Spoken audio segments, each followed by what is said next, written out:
Okay, recordings in progress. So this is really special for me. So I'm speaking today with Robert Rodriguez, who is an author, a musician, a podcaster, a professional podcaster, someone who does it like well, unlike me, and a Beatle expert, a Beatle historian. And I should anybody who knows me really well knows I'm a nerd. I have my books and all that kind of stuff, but I'm a hardcore Beatle nerd. I can talk the Beatles. I probably think about the Beatles at least 12 times a day, at least. So for me, so again, it's really a treat to speak to you, Robert. Thank you for taking the time. It's my great pleasure, Stephen. Glad to be here. So and we met this past summer at an event called the Magical Mystery Camp in upstate New York, and it was pretty amazing. It was pretty awesome, and we had a fantastic time talking. And one of the things that struck me is you're not just you busted out that you wanted to talk about Fleischer cartoons out of the blue, and you didn't even know that I drew Popeye for 1,000 years. I Um, didn't. no, but that was cool. That was pretty neat. So you're like a total pop culture guy. I'm interested in a lot of stuff for sure, and I think that's just the thing that's probably got me going as far as I have gone to this point is just deep curiosity about stuff. If something catches my attention and interest, well, I want to get to the bottom of it. I will, nowadays it's easy to just pick up your phone and just start Googling around. But back in the day, I was very lucky to grow up in a house where my dad was a big believer in creating an environment that supported curiosity. So to that end, he had a massive record collection, Oh a wow. massive amount of books in the house, encyclopedias. If it, for people who don't know what encyclopedias were, we had them, and I still have mine, yeah. uh-huh, and yeah, we had that, and um, home video wasn't a thing when I was growing up yet, but we certainly, late '60s, get parked in front of the TV whenever Leonard Bernstein's on, or any number of documentaries and PBS and all that stuff. So, but the good thing was it was an audience, meaning me and my siblings, that appreciated it or learned to love it. Jacques Cousteau specials, things like that. We Right. weren't averse to learning something through the tube. And I know, virtually among my peers, it was something like, "Oh my God, your parents did that to you," kind of thing. It's like, yeah, well, what's wrong with that? Boy, you were lucky. That's pretty cool. I mean, I was lucky. I appreciate that as I've grown up. It's like, yeah, I can create the environment too. Doesn't mean it's going to get traction. right. And so did you because the word comics is actually in the title of this banana series that I started.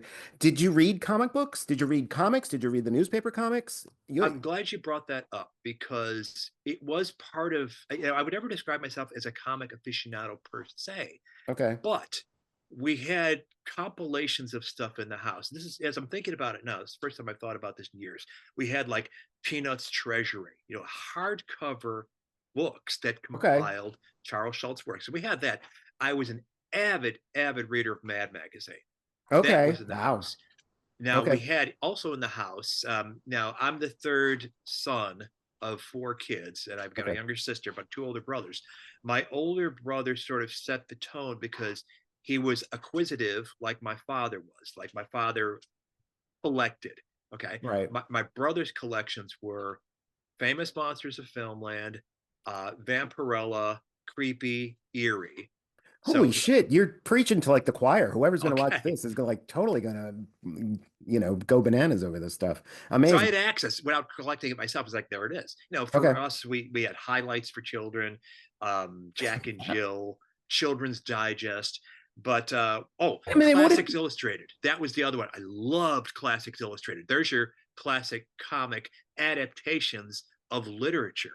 I love those. Those are amazing. What did your parents do? Like, how did you come about so much culture in the house? That sounds really pretty neat. My father joined the Air Force literally the day he turned eligible, which was his 17th birthday. Oh, wow. Went in for a 5-year hitch, had Okay. the opportunity to continue going, but by that time he's gotten engaged to my mother, and they got married and started the family like right after that. But straight out of the Air Force, essentially, he entered the career he would have till the day he retired, which was at Zenith Radio Corporation in Chicago. Oh, wow. So my dad was a huge fan of all kinds of music. I tell people because I think it's literally true that I was hearing Ravi Shankar as a young child, probably around the same time George Harrison was hearing it, because my dad Wow. had it in his collection. He was Okay. big on folk, huge on classical, so all that stuff. My mother eventually, once we were done being born, went back to work and got a job at Ampex. Do you know what Ampex is? No. What is that? Tape manufacturer company. Okay. Okay. So a lot of times when you see in recording studios, they're either using Ampex machines and tape or Scotch or some other kind of stuff, but it's part of that industry, right? But they also were the distributor of albums by every artist out there and whatever label the reel to reel iteration was made by Ampex, because Okay. Capitol or Columbia, they didn't make their own open reel tapes. So because she worked at Ampex, again, this folds into my parents created this environment. They would buy at the employee sales all kinds of reel to reel tapes of pop, classical, big band, foreign, sound effects, you name it. This had to Holy be my shit. father doing it. That's Um, that's amazing. and Where is most of all which this never stuff got the now? seal cracked out. Oh God, now you're breaking my heart. Don't ask. Okay. Yeah. Okay. I mean, Um, yeah, because I'm my father my was not a good curator for what he gave us. Handling it, preserving it, maintaining it, that was not his strong suit, he which I sounds like found my out kind of guy. I too do late. that. Yeah. But anyway, so we had all this music and stuff. I don't know how I got on the subject. Oh, you asked what my parents did. So my mom worked for Yeah. Ampex, my dad worked for Zenith, and together they produced this environment of culture. Okay. Okay. So and there were, and like religiously bought Mad, like every week or every month or whenever it came out. Like, Yeah. Okay. So by the time I was earning my own money and could purchase it, because I had access initially to the copies my older brother had around, and we had a ton of the Mad paperbacks, which were okay, those basically those are amazing. compilations. Hard Day's Night, famously, Son of Mad, Right. he's reading. You would know the name better than me. I can't remember off the top of my head. The same guy who did the strange science fiction cover that became News of the World for Queen was the same guy who did. Oh, yeah, I can't think of his name right now. I just Um, happen to know he's the same guy who did the cover of Son of Mad, which has got the King Kong ape recoiling from Baby Alfred E. Newman. I thought that was Jack Davis. That's the second time Jack Davis came up in 1 week. Uh-huh. I'm trying to think who drew the cover for Queen, or who painted the cover for Queen. Mm-hmm. But we'll research that later, I Yeah. So suppose. to answer the question, I bought them once I was able to, but I had plenty predating my pocket money days that were in the house. Okay, yeah, I mean, as the youngest of four, that's pretty much where I got my Jones for things. I mean, Uh-huh. and I still probably have some of that and some from my older siblings. I mean, my I was trying to think, my obsession with the Beatles. I can remember being really little and just my sister religiously playing Meet the Beatles. Oh And yeah. yeah, and so that's my first awareness. And she also played the White Album a lot, which is an interesting kind Ooh. of mix of tunes. But then I Frank was just Kelly thinking, Frias. what's that? Frank Kelly Frias. Kelly Frias. That's kind of what I was thinking. Yeah. So my awareness of the but it's suddenly like when John gets murdered, that's when things ramp up like tremendously, and that's when I have to have like all the Beatles stuff, and I had to get all the albums and all that kind of stuff. I still wasn't reading. I mean, I know a lot of Beatle fans like go right to the hardcore shit and read. But I was happy. I was actually happy to watch when the Complete Beatles, when I got access to that on TV, it was probably PBS. Like I was amazed. Like, and that's factually got all over the place, that special.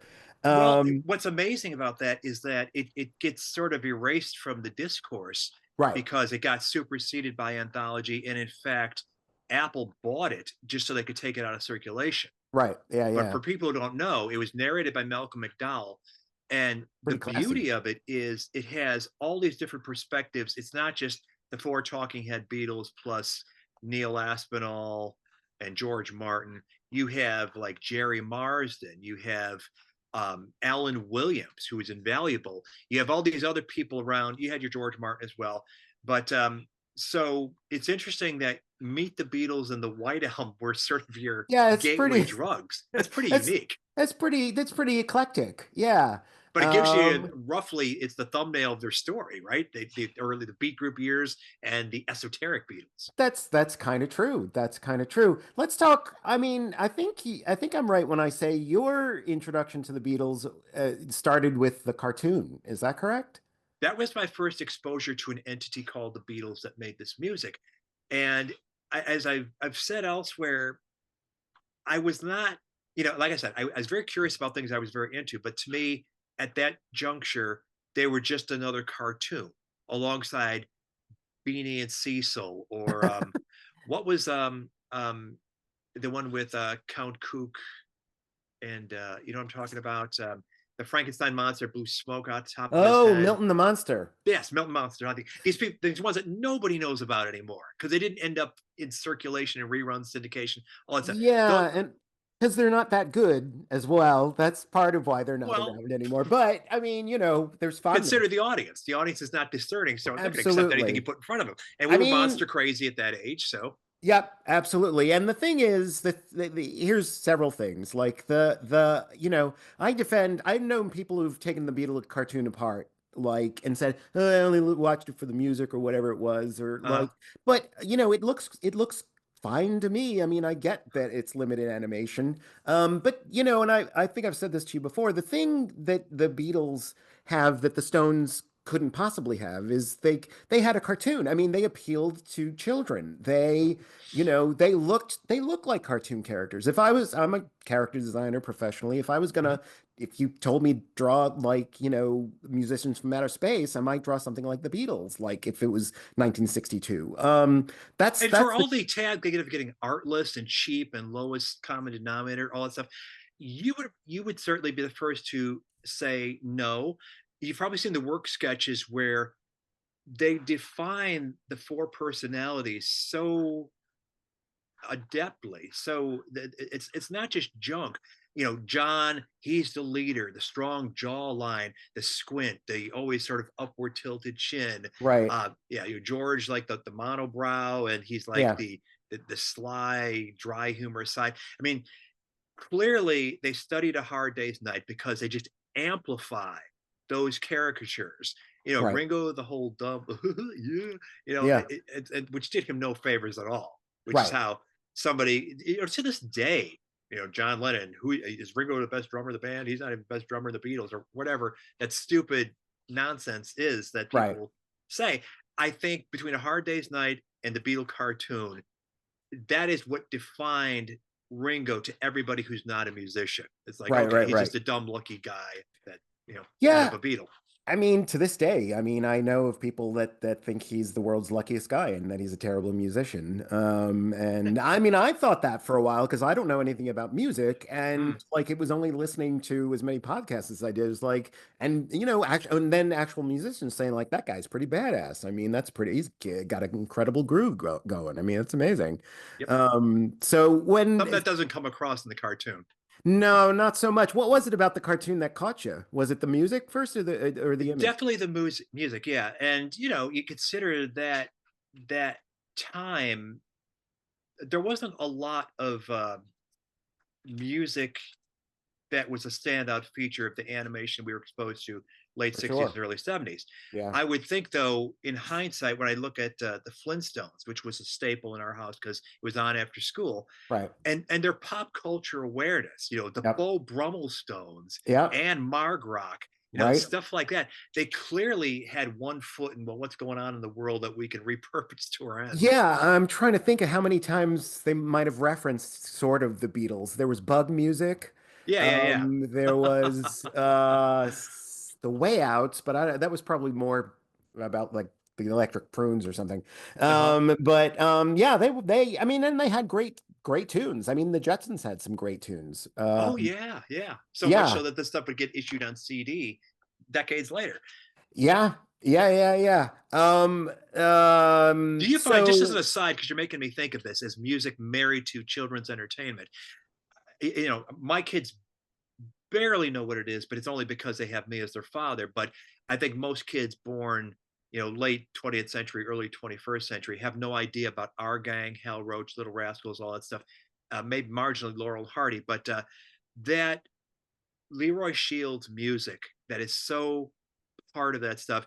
It was like the happiest day of my life when the Bohunks reconstructed it and put it out on CD in the 90s. And I think there was a blurb from Brian Wilson. I've been looking for this music my whole life. But it was like, it's so intertwined, that background music seeping into your consciousness alongside the jokes and the obvious, the forwarded humor part of things, that I think it absolutely shaped our characters and what our taste would be going forward.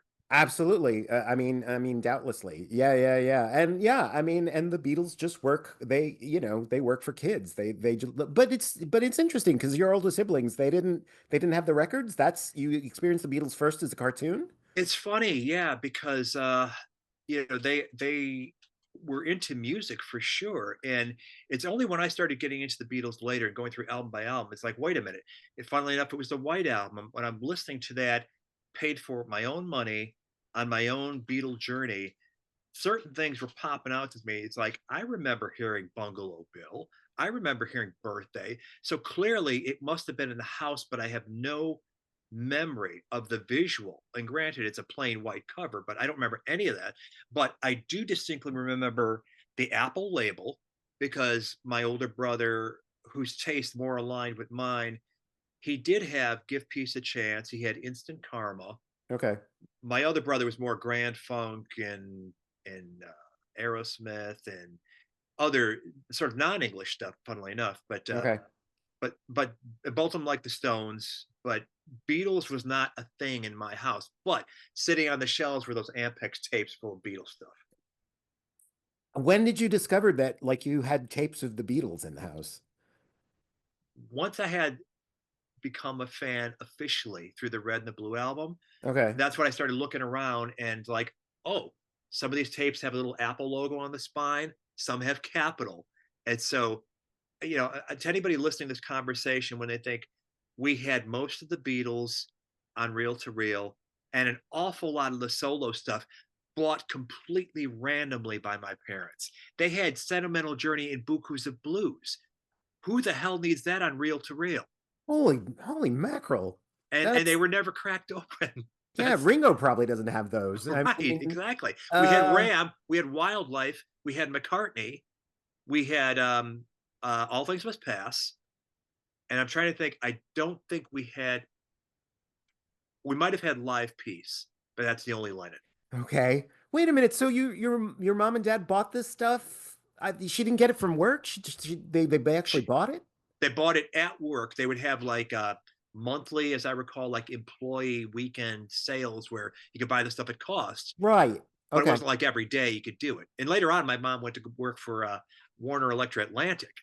That was, I was kind of an adult at that time, so I'd be, Mom, here's the list of numbers. Get me all these wonderful Rhino archive things of like every random thing under the sun. I'd be buying box sets every week at cost. So Gee yeah, whiz, holy smokes. So when you realized like that you had Boku's of Blues and Ram and Wildlife, did you like binge them all at once or like how did you take that in? it's funny you asked that, because the only one, funnily enough, then as now, that got traction with me was Ram, because Ram to me sounded like a Beatle album. Yeah. McCartney left me a little cold. Wildlife, even as a child with like far less standards, is like, this is kind of boring. But the funny thing Right. was, it was All Things Must Pass as a kid. It starts with this ponderous, slow And because it's a long album on one reel of tape, it moved at a slower speed. So Oh it wow. yeah, so I just think I recognize at the time this isn't for me. But obviously it got its way into my consciousness years later. And in fact, that's the song I had playing when my mom or my well, that's Freudian. When my wife was giving birth to my daughter, I had I'd Have You Anytime playing as she entered the Ah, world. that's pretty cool.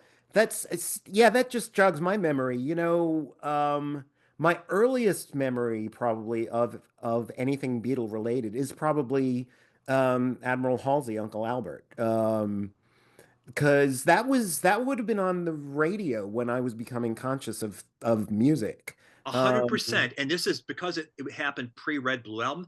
For me, I didn't know the difference between Beatles and ex Beatles. So yeah. to me, it was a Beatle record. And come to find out years later, George Martin did the arrangement. Yeah, yeah. And I mean, it's a great time, really, to be a Beatle fan because, like, or let's say a McCartney fan, really, because like, there's finally this stuff is getting appreciated. I mean, for years, like, I would hide my love for that album because that's one thing I think I said to you when we met. That's because having listened to the backlog of your show, it struck me that how open-minded you were about music. That music is just music, and people like what they like. And when I've listened to podcasts, and maybe you've spoken to people that are like, "That's shit," but this is good. How can you talk about that shit and the Beatles in the same breath? So I was always marveled at your non-judgmental approach to music, and it sounds like a lot of that comes from your parents just said everything. How could you judge things against each other when it's all there and it's all for you?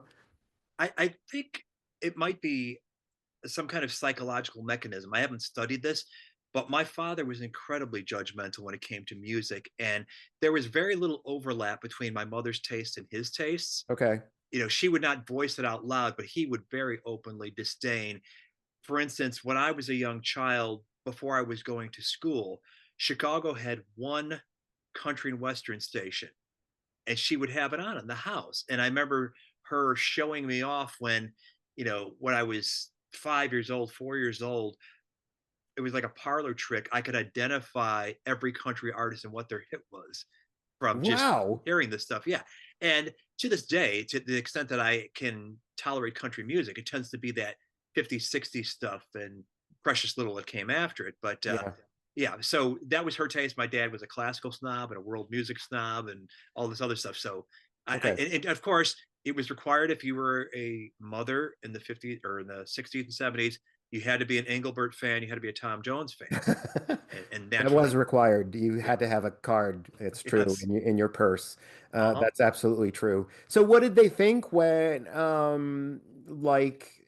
rock and roll came in strong? What did they think? And like, you weren't aware, but like in '63, when things is '64, when things exploded over here, like, were they disgusted or were they like, you know, It's a really good question because I think it took my dad a lot longer to accept that something of value could be produced by things falling under the rock and roll umbrella that mhm. was capable of producing art rather than just junk. And granted, the period it would have entered his consciousness where I think to the Steve Allen clip of him reciting the lyrics of Bebopalula, I think that was sort of my father's disposition because one day when I started getting into big band music, it was like he was thrilled. And that's when he took me to the shelf and pulled off Ellington Uptown, which is like a Wow. 1951 album.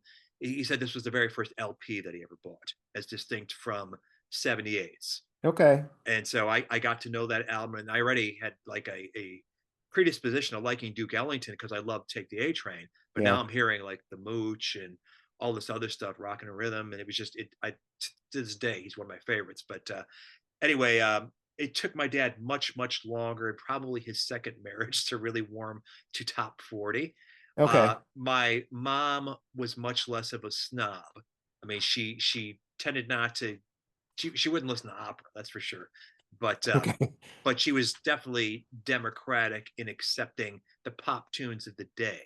I Okay. mean, and almost to the point of being non-discriminatory, because I can remember in the house singing without having any awareness of what it was about. "Afternoon Delight" by Starland Vocal Band.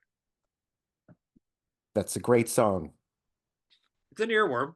I'll give it that. Definitely. I think that sounds good. So yeah, I mean, I just so there was just you just have an egalitarian approach, I think, to music, which is really refreshing. I mean, and I say this because I mean, it became a part of my awareness as a young person, in my tw early 20s or something, that I was always felt a little backwards in terms of music. I didn't know the pop music. I was listening to like Disney records when I was little, and all Mhm. the other 5-year-olds knew like, the latest, Bobby Sherman thing or something like that. Well, but you had older sisters, right? And so none of that seeped in except for Meet the Beatles and the White Album. Except for Meet the Beatles and the White Album, pretty much. Yeah. I mean, my oldest brother had remember for sure he had All Things Must Pass, but I don't remember. I mean, I would remember My Sweet Lord because that was also on the radio like crazy, but Yeah. that didn't seep in. That didn't hit me. I mean, there were three records that really hit me when I was really little. One was Meet the Beatles, one was the White Album, and one was Santa Claus is Coming to Town. It was a 45 that my sister and I listened to religiously. I don't know why, we found it hilarious. But My yeah, middle brother, who I was talking about before, who had the Grand Funk taste and Deep Purple, that was another one. So I shouldn't say he didn't like British acts. He did like that one a lot. He was the one that would, in a certain point in the 70s, you were just, it was inescapable. The K-Tel and Ronco compilations, sure. heavily advertised on TV. Yeah. So he would buy those. And Okay. so that would be like, I listen to top 40 radio anyway, but there'd be things on those records that would be played when we shared a bedroom that it's like, okay, so I am getting this wider exposure, because it's funny that they were built on hits, but I could look at it as an adult and think, well, maybe they couldn't license, or the licensing was too expensive for the really desirable. You're not going to get Stairway to Heaven on these things, Right. but you'll get, some also ran lower reaches of the top 40 hits. And so to Yeah. me, it was equal weight. Okay. Gotcha, gotcha. Yeah, I mean, those records were, I mean, they were useful. That's how I discovered the Small Faces. I mean, so, Oh, wow. and I mean, and then for a decade or more, I probably just thought all they ever did was Ichiku Park and they nothing else. Yeah. But yeah, the thing is, I mean, I grew up thinking I in my 20s, I was speaking to someone that I just kind of knew. And I said to her, and she was an older woman, but we were working together or something like that. And I said, what kind of music do you like? Because I thought that's the kind of question people ask other people and to get to know them. And she said, she thought for a second. She said, "That's a loaded question." She said, "Generally, when people ask her that question, they want to know, like, what the difference is between themselves and the other person. Like, it's a way to separate people." So I don't really like that question. And I was taken aback. I didn't, and it kind of rang a bell with me because I guess I was always so mildly ashamed of my musical tastes. I was But aware that my tastes were uncool in real time, for sure.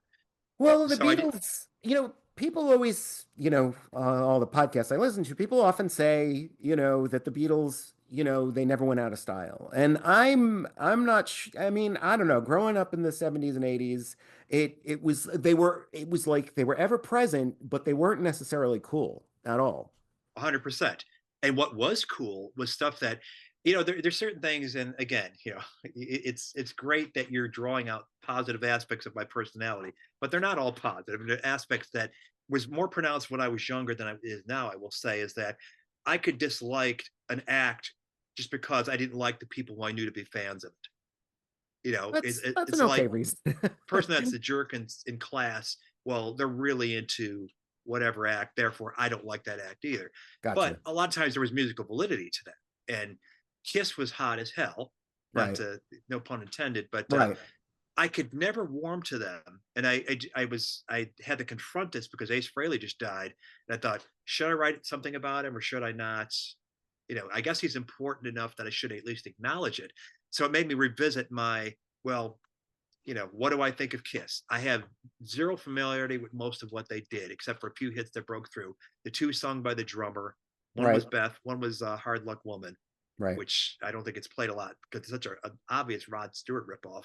Mm, And Rock and Roll All Night. And then I right. thought I Was Made for Loving You was absolute crap. But in any event, there were in the heyday of my Beatle fandom, 74, 75, 76, the biggest acts of the day were Kiss. Pink Floyd is fine.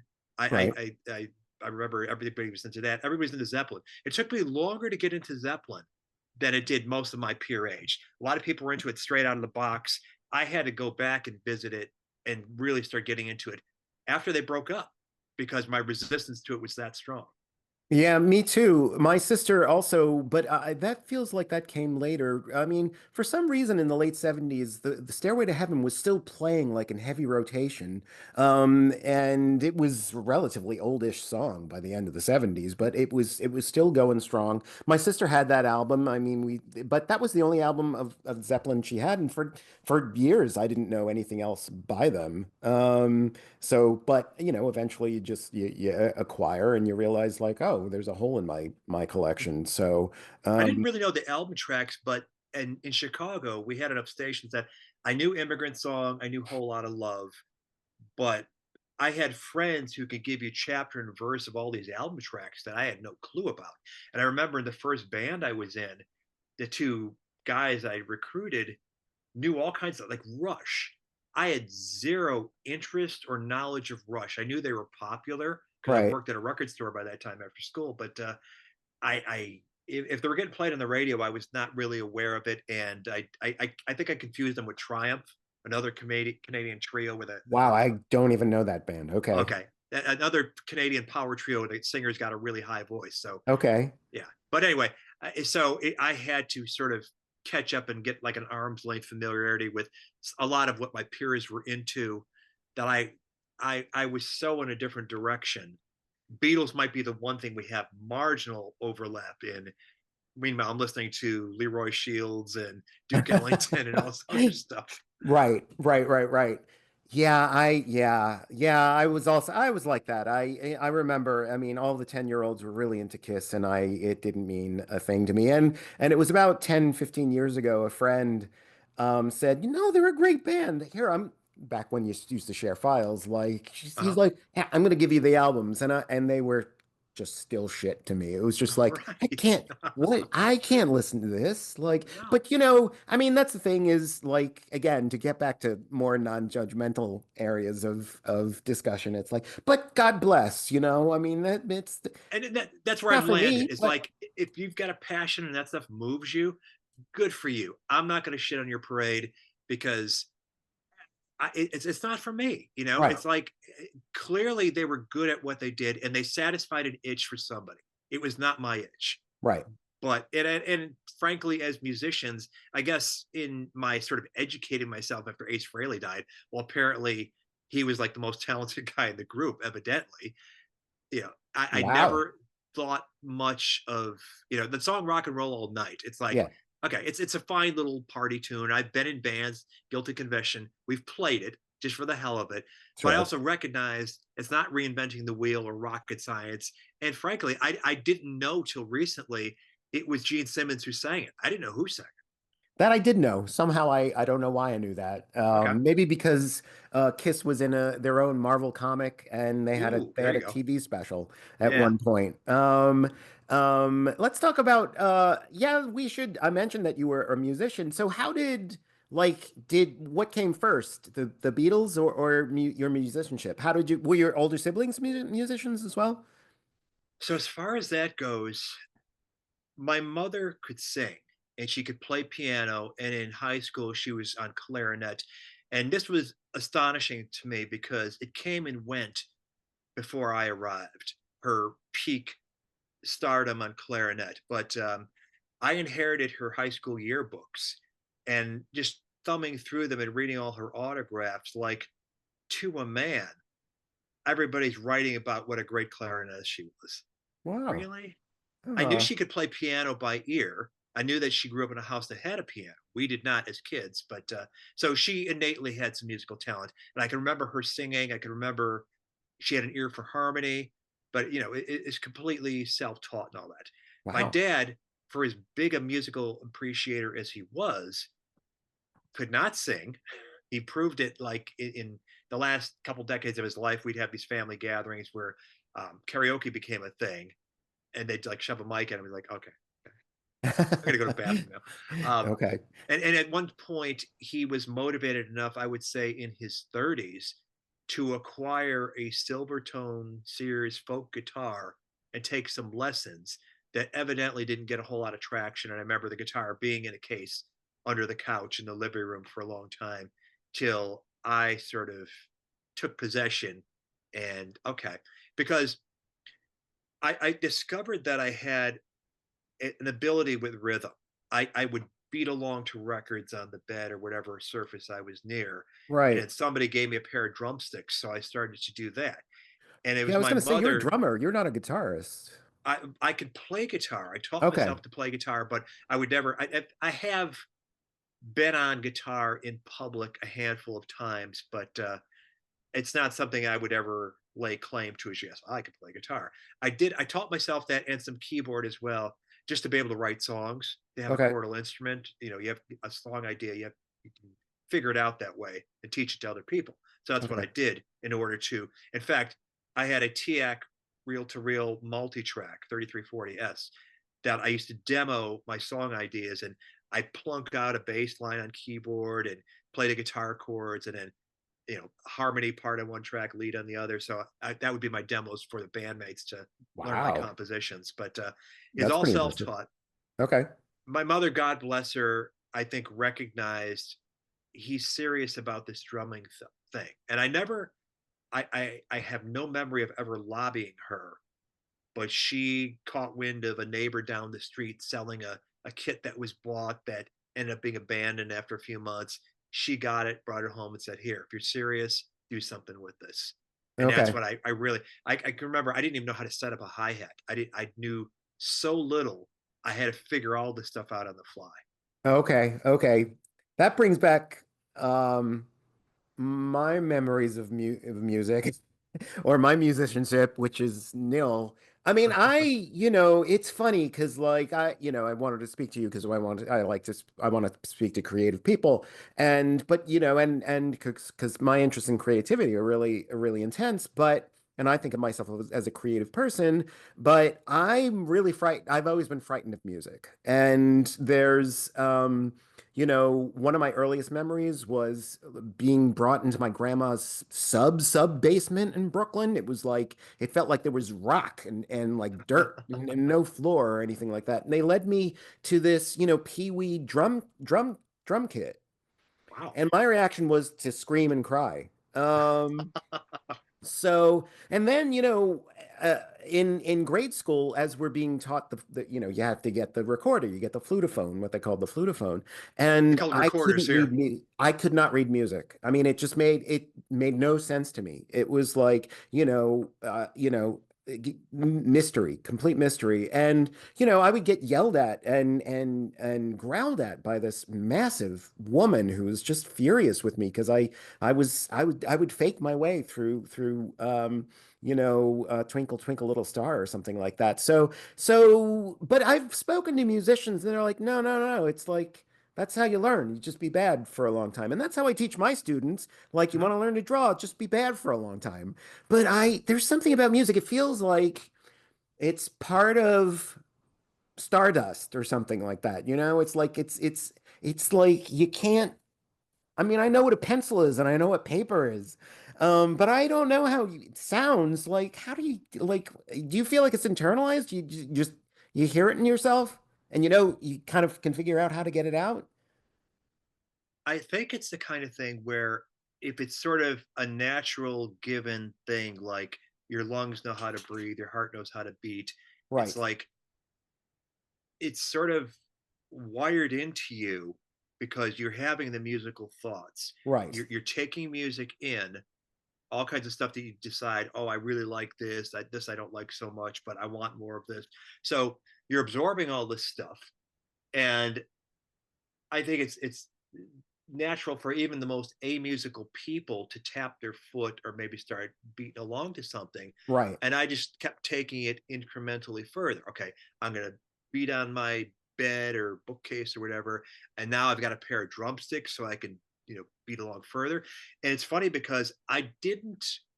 There's no YouTube, and it's like any musicians you catch on TV, you have to watch it quick. It's not like you stop it and slow it down or anything like that. You have to, Yeah. catch a glimpse in. And a lot of times the camera direction is not helpful. I think of A Hard Day's Night, and knowing what I know now, you seeing the fretting fingers isn't going to help you if it's just a tight shot, not showing everything. Or when they're doing If I Fell, and Ringo does a move in the film that is not what you're hearing on the record. And, Okay. and I didn't know that at the time. It's like, oh, we must be doing it. It must be live. So, Right. but you come to figure that stuff out. It still So, works for me. I think it looks great, but well, but see, non-musician. it's interesting though, because I think that your mind is building it up, the making of music into this big intimidating thing. I'm thrilled that you have this awe of it. It hasn't been demystified for you. And I would tell you that's how I am about drawing and painting. I don't know how people do that. How the hell do you do that? I could barely, I mean, we're taught cursive as children. That's like a lost I art. know when that went out at schools, I was really upset because I'm like, that's the one craft everyone has to know. I mean, that's the one, thing with a pencil. But Uh-huh. yeah, But even when it was drilled into my head every day, I was terrible at it. I mean, I don't know if it's fine motor skills or what, but I always had the worst handwriting, and it's only degraded since because I don't have to do it every day. right, And so the idea of, you know, we met, we Fleischer comes up in conversation, and then right, I bring up, oh, my daughter really loves Cuphead, right. and you're like, Cuphead, and I draw Cuphead, and then you came back with that beautiful, wonderful rendering inscribed to my daughter. And it's like, how the hell do you do that? And I'm glad you did the little quick motion movie video of that, but it's like, Oh yeah. I don't understand it. Even after you showed it to me, I don't understand it. Yeah, I mean, yeah, I mean, I know we're just saying the same things from different angles. It's like, I think a lot of it is motor skills. I mean, I get into arguments with people because I say everyone can draw. Everyone can draw because drawing is just, it's simply like it's an action. It's just like holding a tool and making the tool work. Whether it's going to be Picasso or not, well, I can't tell, Well, that but maybe that's the distinction, is being good at it. Like, to circle back to Mad Magazine, and was it Mort Drucker? Who was the illustrator that did like the movie parodies, the it was movie usually satire? Mort Drucker. Yeah, that's what I It was thought. a Okay, couple guys. It could have been Angela Torres, but it was Mort Drucker. Yeah. the fact that he could capture these very familiar faces with exactly the right expressions to nail whatever hilarious thing was being put in their mouth, Absolutely. a supreme skill set. And to go back to the Beatles cartoon, I mean, I've looked at these recently, and I mean, I've looked at the designs, I've looked at the drawings, and it's like, you're right, like that's a perfect evocation of their characters, but it's also like a fucking good caricature. I mean, it looks like them. I don't know Mm-hmm. how it looks like them. I'm a terrible caricaturist. I've known some really, really, really good caricaturists in my life, but it's like I don't know. It's like voodoo. I don't know how you do that, but there Yeah, is some kind of like inner working that you can actually facilitate your hand to do it somehow. I don't, and I guess that's music as well. and knowing what we know about King Features, this was lowest common denominator, bottom drawer, industrial assembly line stuff, product Yes. just to fill, just to glut the airwaves, Yes. on the cheap. Um, Yet, obviously, they were really, really good at what they did, which is how they produced all they produced. And yeah, it's not high art, but it No. didn't need to be. But it's just good enough that it's Right. got all those qualities that it's not a failure. I'm No. sure there are other things we could point to that's like, oh, they completely missed the mark on this, but no, they didn't. And I think, taken along with A Hard Day's Night, maybe Help, and maybe Magical Mystery Tour, certain caricatures stayed with them and just got amplified by, the three legs of the stool, all each supporting the same message. Right. Right. Right. Right. Yeah. Yeah. I mean, it wasn't even the best. It was far from the best looking cartoon. I mean, Milton the Monster was kind of in equated, you know. Uh, Um, um, I'm trying to think of others, Batfink or something like that. But yeah, Adam Ant. yeah, I mean, Hanamant was that was Hanna-Barbera. That was kind of like the Tiffany's of TV animation back then. That was really high class. The Beatles were kind of of lower quality in terms of animation. And it's a miracle. Like, what are your memories of? We're jumping all over the place, I know. So I appreciate you sticking with me. What are your memories of Yellow Submarine? I'll jump in again. Here it Yeah. is. That's one of my earliest r- realizations. There was this thing called the Beatles. Was Mm. Yellow Submarine. Everybody had to watch it. My sisters, had friends had to watch it, and it had two great things going for it. Three great things going for it. It looked amazing. It was kind of funny if you held your breath and realized you didn't understand what they were saying. And it was scary as shit. I mean, it was just scary. It's a scary cartoon. To this day, I'm like, I don't know like who you'd show this to because it's a little frightening. That's an How did interesting it, thing you pick up on because there was no home video when I would have been at that young and impressionable age. And I remember it coming on like CBS Friday movie of the week or something in the 70s. And I think it was the kind of thing because it's on a small screen, because it's got commercial interruptions, because you're in a distracting environment. It didn't have its full impact. To me, it was more like dipping my toe in the water. And it wasn't until circa 1980 when it was like at a midnight showing that I got okay. to see it on a big screen in the proper context. And that's what I was like. And this was years before I had people like Dr. Bob Hieronymus and Laura Kortner on the show, or who had written their wonderful books about Yellow Submarine to get all the layers of meaning and context and stuff out of it. But that was the first time I got to see this is a seriously high level, artful piece of craftsmanship. And yes, to your point, it's dark, but it's also weirdly self-consciously funny. You know, some of Yeah. the attempt at wordplay and stuff. And yeah, who the hell is this for? Because I then grow up, have kids, put it on for my kids, thinking it's animation. They'll love it. Well, Yeah. the aforementioned Zoe, it is one of her favorite movies to this day, but she has said, Dad, that movie scared the hell out of me when you first showed it to me. Oh, wait, I'm glad I wasn't the only one that was frightened by it. I Yeah. was tittillated, I would say. It was frightening, but it was compelling. It was like Uh-huh. I was Couldn't easily turn frightened away. by I was easily frightened by a lot of things when I was a kid. I remember just to keep the music theme going. Like I remember the first time I saw Devo on Saturday Night Live. I was like, I don't know what this is. It's scaring me. So I turned it off. But yeah, it was great. So I'm tell Zoe I'm like I'm one of her. I get it. It's scary, but it's fantastic. And again, it's one of those things like yeah, you would show it to your kids. It's a cartoon, and this thing is just that's why I was thinking like what could destroy the Beatles in the next 50 or 100 years or something like that. And art's kind of indestructible, thank goodness, and it kind of lives outside of its time if it's good. Mhm. And that's another question is will the Beatles stand the test of time? But yeah, I lost my train of thought. But anyway, Yellow Submarine. sorry? Yellow Submarine. Yellow Submarine, yeah. But that's yeah, it's yeah, this thing that like it's just it can show it to kids and kids and kids, and that's what's propelling like the Beatles into it propelled the Beatles into the new millennia. It's like you're little and then you're older and you still like this thing that you're little and it could be re-given as it re-gifted to every generation. It's kind of extraordinary. And again, I'll say, I mean, I love the Stones, but you can't do that with the Stones. You can't do that with the Who. You have to grow into the Who, Yes. which is great. I mean, that's another thing. Like that always strikes me because going back to the judgmental conversation. I grew up in the era where, my peers were going to hardcore shows, and I was listening to, Take It Away by McCartney, And I realized like, they were deeply not cool.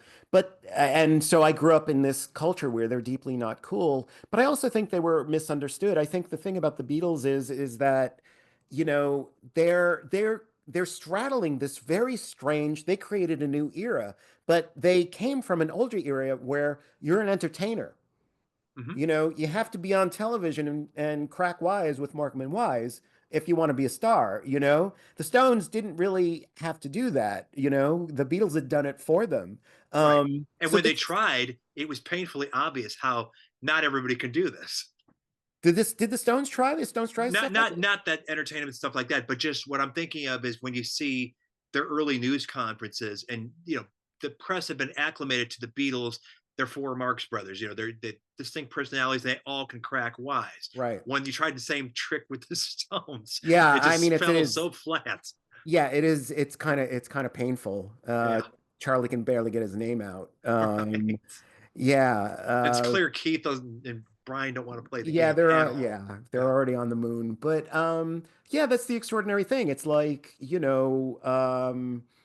were straddling this bizarre, they were show business. They didn't know that they weren't supposed to be show business. They were, rock, they created this rock era. And all the precedents, the Elvis and Lonnie Donegan and Cliff Richard, everything that came before them, it was the natural stepping stone in a career. You get that hit record, you do all kinds of TV appearances, no matter how undignified. Then you make your movie, so it was the path. And, God knows Brian was certainly steeped in the show business paradigm. It's like, this is what you do. And, if you're lucky, maybe you'll get an invite from the Royals to appear before them. And, you just follow those little steps. The Right, Beatles or the Stones, it was wonderfully insightful for Andrew Oldham to recognize, okay, I can't compete with the Beatles following in their footsteps, but if we market them as the anti-Beatles, right, as we're way cooler than their audience, kids. right.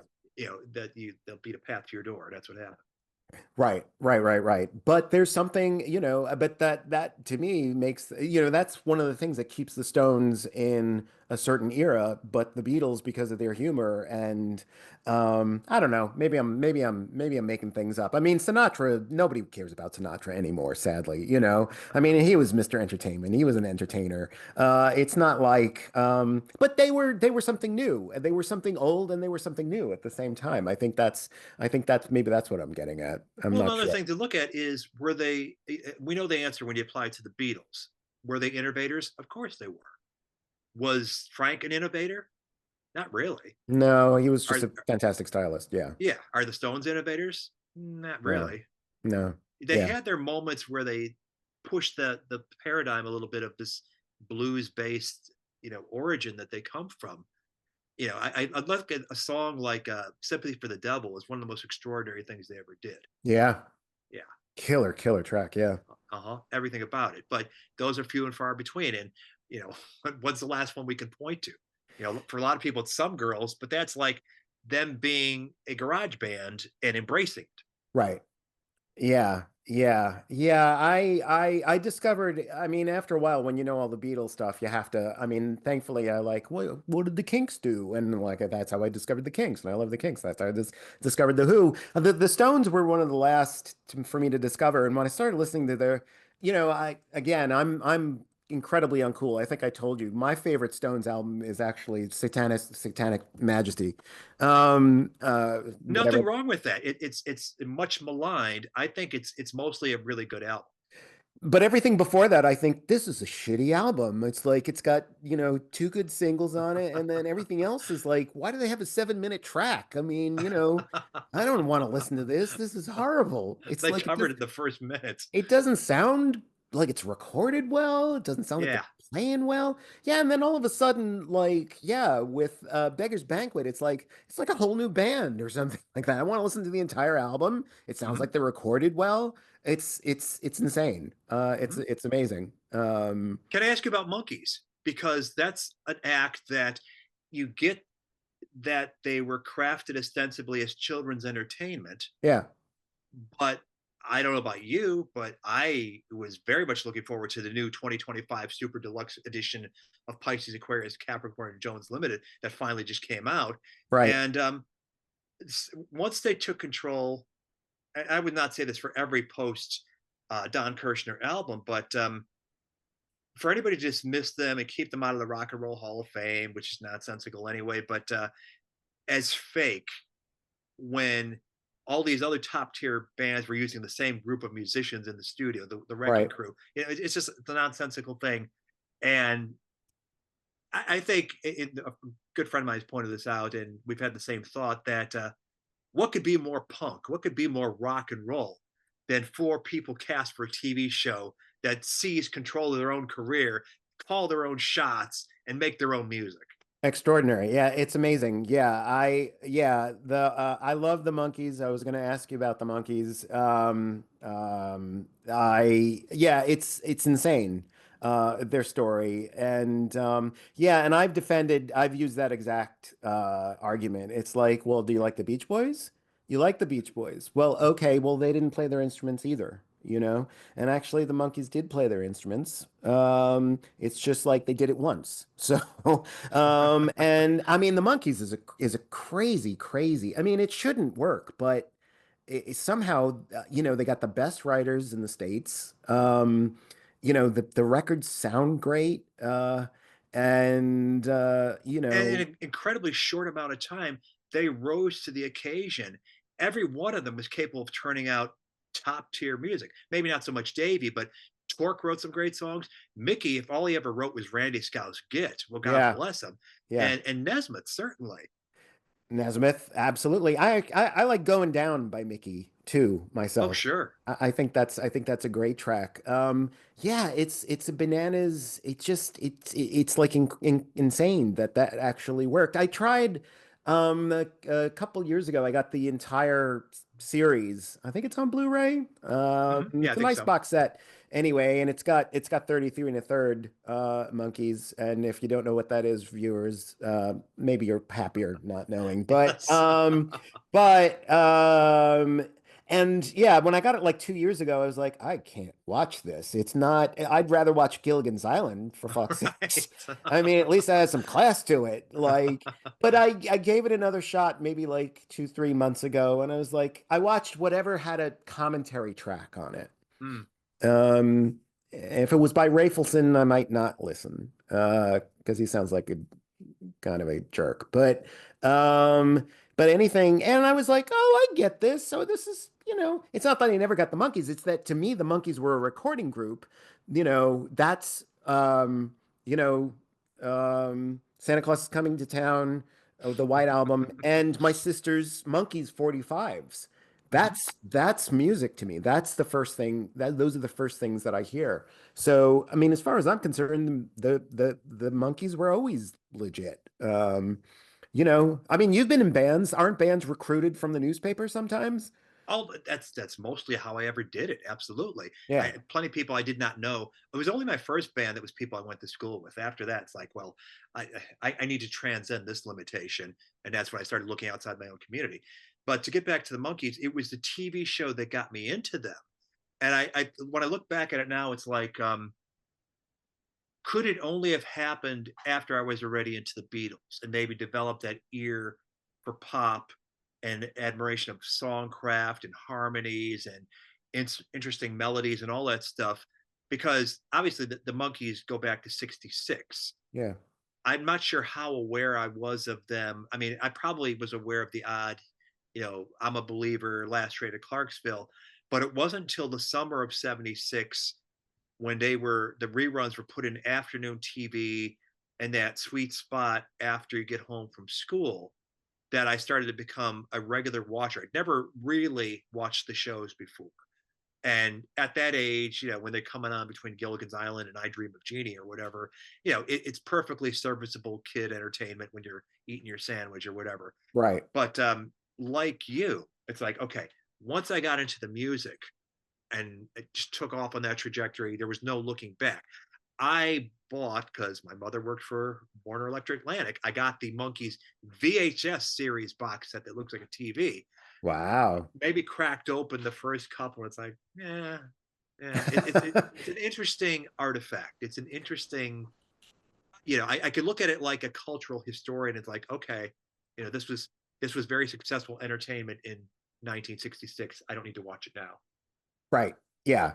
Yeah, completely. And I mean, I guess the thing that should be said is the difference between musically, the difference between, well, there's huge differences between the Beatles and the Monkees, but I mean, but in at its core, is the Beatles has a personality behind it. The Beatles has a personal viewpoint, which the Monkees couldn't have because it was a well-oiled machine.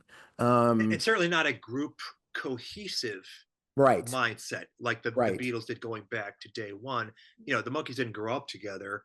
right, They got thrown into this pot right. basically at the top. Yeah, But to take another comparison of Monkeys and Beatles, I'm willing to die on the hill of the Monkeys film being better than Magical Mystery Tour. that's funny that you brought that up. That was one of my Merv Griffin questions I was going to ask you. What would you rather watch? Would you rather watch Head or would you rather watch Magical Mystery Tour? Any day of the week. And I dip into that from time to time. It's funny, there's a documentary on YouTube on the creation of New Hollywood. And I can't remember what it's Oh yeah, called, Easy Riders to something. I can't yeah, remember. yeah, It's, yeah. yeah. But I started watching that. I'm glad they got a nice little, and they couldn't not, because to pave the way to Easy Rider, you have to talk about the Monkeys. And so, You gotta. I yeah, mean, yeah, it's inescapable. Yeah, yeah, it's creepy. Like, yeah, Rafelson was instrumental, I guess, in the new Hollywood. But as soon as he could disavow the monkeys, like he just seems to have done it. It's like, they paid for his car and then he just drove off and left them stranded in Albuquerque or something. it's like Yeah, George's disdain for the Star Club tapes. what's that? It's like George's disdain for the Star Club tapes. Ah, the Star Club tapes. Yeah, that he goes to court to have taken off the market, and they buried him ever since. I am so fond of those things.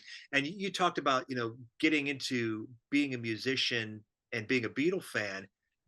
The Star Club album, when that came out, was so inspiring. That was right on the cusp of me getting my first kit and putting my first band together. But once Wow. I heard that, it's like no George Martin production gloss. This is them raw. We still were sort of not sure. Is it Pete Best or is it Ringo? Because the packaging is ambiguous. But anybody with ears, like if they fire that drummer, they're out of their freaking gourds. Uh, So, but anyway, it was so inspirational as like, yes, maybe the Beatles is within reach. If this was their stepping stone to She Loves You, then I'm going down that path. right, right. Yeah. Yeah, and that just reminds me too of like yeah, as punk entered into at the end of the 70s and and this has been said, I'm obviously not saying anything new. It's like in some ways as a reaction to everything that the Beatles had wrought. But the Beatles were punk as fuck. I mean, Absolutely. and probably, I mean, Mick and Keith were like middle class boys, right? Right. London School of Economics. Yeah, I mean, the Beatles were, lower class lads from really. I mean, I can't even. I have not read Lewison's book yet. It's holding up my end table at the moment. But no, that's not true. But yeah, I mean, it's hard for me to realize because I've visited Liverpool. I had to make the trip, and it seems everybody's nice. It seems Mm-hmm. it's gray, but it's England. And I keep, it keeps dawning on me like that was a really rough town. That was a really, I mean, you could just as soon get your lip split as anything else. It's Um, a port, right? So it's that's why Hamburg was so familiar. It's another port city. It's another one that had the fuck bombed out of it in World War II, where as we do it in the Ribbons of Rust book, have a picture of a bomb site 15 years after the war has ended that kids were playing. That was their normal. yeah, These dilapidated buildings falling apart and stuff that had been war damage.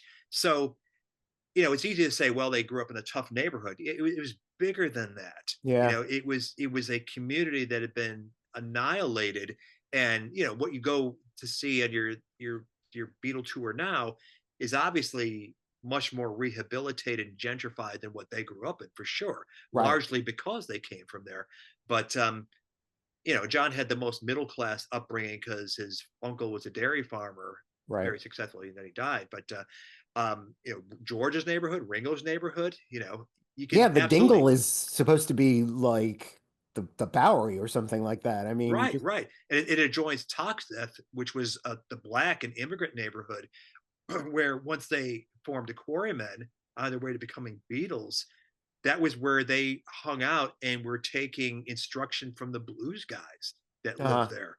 So, as somebody pointed out, you don't get a feel for R&B by living on Menlo. It's like you have to seek it out and get the authentic deal, and that's what they did. It's a part of their story that hadn't really been reported as much as it ought to be. wow. That's amazing. I wanted to ask you, and this might sound like a corny question, but I think about the Beatles like all day long, and I think about like, oh, you know, that's just like me. Like in that instance, like I'm like Paul in that way, or something like that. And I do have like a Merv Griffin question to ask you about that. But how do you feel like the Beatles?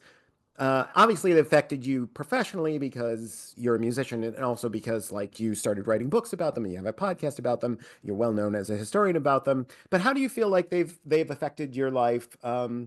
I guess because I know I have a sense of my answer. How do you feel like they've affected your professional life, and how do they or attitude toward work, and how do you feel like they've affected your personal life?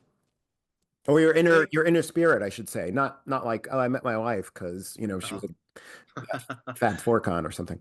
yeah, no, that's a huge, huge, huge question because it's the Beatles. I'm not the first person to liken them to a secular religion in terms of something being all encompassing and universal and full of life messages and things that fill you with joy and fellowship and community and all that stuff. So all those things are true. As far as, if I'm doing what I'm doing because I enjoy doing it, because I've gotten a measure of success from it. If, you have just as much um, you are just as drawn into the Beatles world and their music and their art and every aspect of their history as I am, but you're on this path of being a professional cartoonist because you've got that skill set. Right. If I had something else that kept a roof over my head, I would still have the same passion for the Beatles, but I'd be doing something else. It so happened I could write well, which I didn't think was exceptional. Other people disputed that, Hmm. and then I got the recognition for doing it, and one book project led to another to another. It was not a grand career plan at all. But the Beatles have been not only independent of how I support myself, but do I recognize an impact on my psychology and the way I see the world and interact with people and every other sort of aspect of life. Yeah, 100%. Because I think that if you study their story closely, you realize that they became highly evolved people in the most positive of directions. When I had Patty on the show, I'd made the point to her, lest nobody put it before her, is that when the world makes you a celebrity, you've got all kinds of power at your disposal. And this was fresh for me, hearing from first gen women fans of how they'd read the fan magazines and there'd be a Ask Patty Boyd column or whatever it was, how to dress, how to do your makeup, all this stuff. She was from afar, by virtue of being coupled with a Beatle, given this platform that impacted the lives of millions. That you might think, okay, well, eventually they grew up, eventually they went to high school, eventually they went to college, whatever.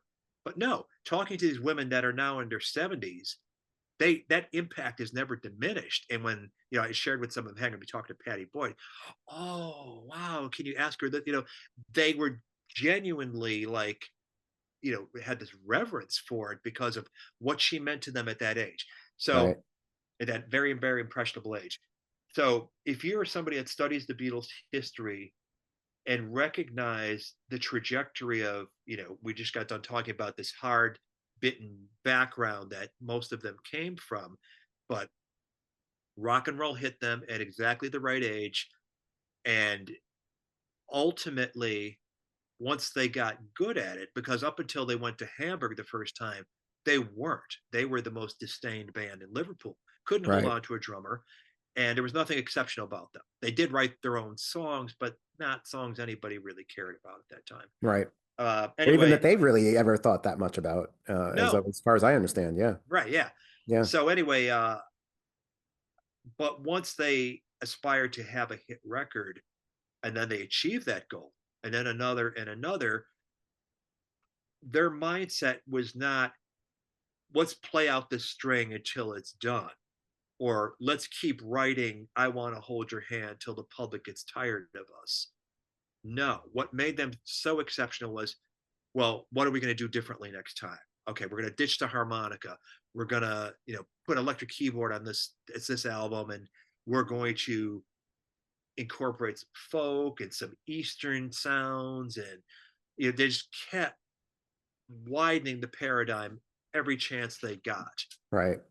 And then we read about them as people. They start indulging in a series of drugs. Pot with Dylan's introduction, and then they accidentally or they're surreptitiously slipped LSD. That expands their minds for a while. They realize there's a limitation to that. They pivoted to TM, and at every opportunity to advocate for good, they did that. And so to me, the takeaway is they're not perfect people. Right. They have incredible foibles that we look at from the outside and think, well, gee, couldn't you have just gotten over yourself to resolve this or whatever? But in that way, they reflect us, right? Right. So that there's a Oh, humanizing aspect. But on the other hand, they give us something to strive for. It's like, you're not going to be a Beatle level musician or a John level writer or a Ringo level actor. Not that that bar is right. terribly high, Right. but Right. but you can transcend your origins and get on this ride wherever it takes you. Just be open, be flexible, be receptive, be egalitarian.